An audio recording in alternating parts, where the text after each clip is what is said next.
चलो तीरथ करब चारू धाम गे बहिना, तीरथ करब चारू धाम।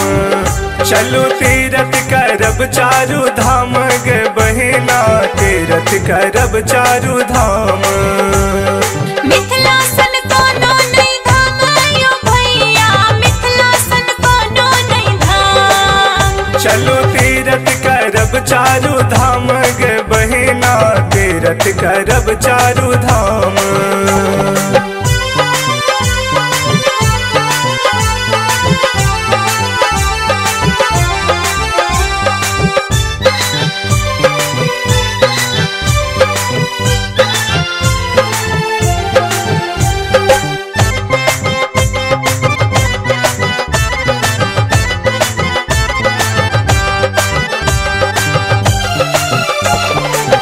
पहले जायब देखब अयोध्या, खेलै छथि जत राम चारू भैया।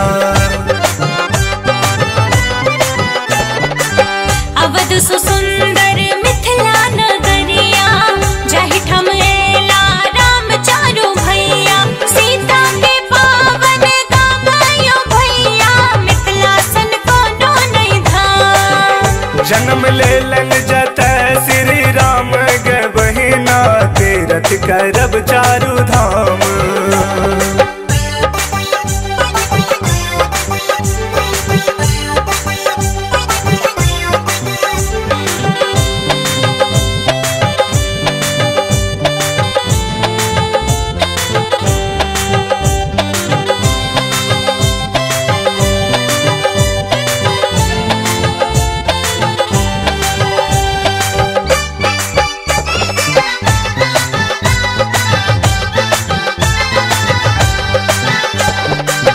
दोसर जायब मथुरा वृंदावन, नंद के बालक चोरबै छै माखन।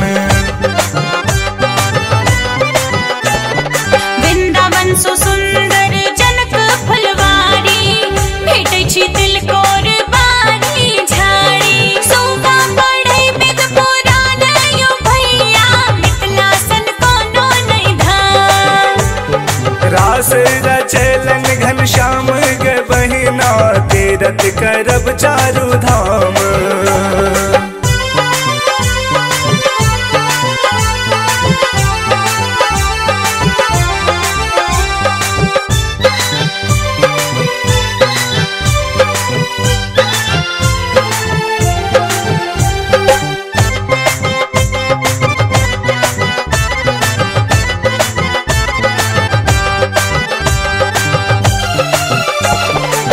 दोसर जायब देखब काशी, रह छथि भोला बन के निवासी।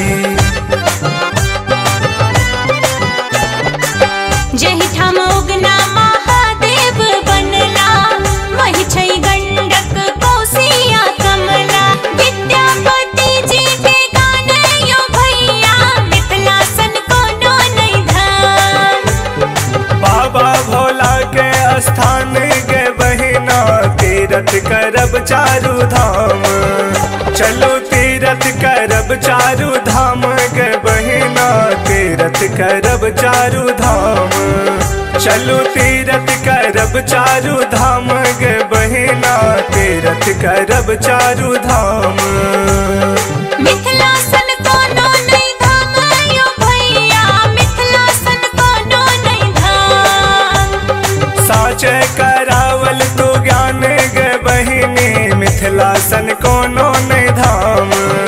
चलो तीरथ करब चारू धाम गे बहिना, तीरथ करब चारू धाम।